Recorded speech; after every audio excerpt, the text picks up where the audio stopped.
Hello guys! Ito na naman po ang inyong munting kaibigan na si Teresa Francisco Vlog ay magbabahagi sa inyo ng konting kaalaman para po sa mga baguhan na monetize na hindi marunong maglagay ng harang sa kanilang mga video at live. Pumunta po kayo unang-una sa Chrome. Then, pagdating sa Chrome, i-search nyo po ang YouTube dashboard. YouTube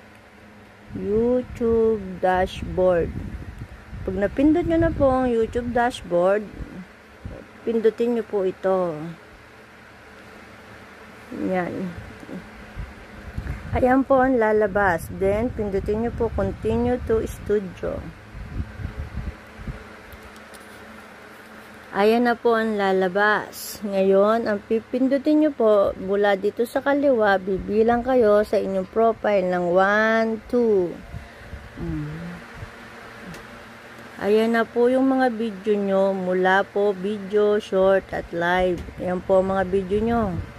Ngayon, dahil may mga dollar sign na po yan, dahil meron na pong mga harang yan, mga patalastas, hanapin natin ang walang harang. Ito po, nakaupo ang dollar sign ko. Kaya, pipindutin natin tong off. Pag napindot na po natin ang off, pindutin po natin ang on. Pag napindot na po natin ang on, next naman po natin tong next. O, diba? Ngayon po, pagdating sa next, ayan po ang lalabas. Ayan po ang lalabas, O, ayan po ang lalabas.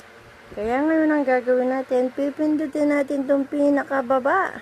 Yung babang baba po, yung baba, none of the above. Then, pupunta po tayo dito sa submit, yung none of the above, left.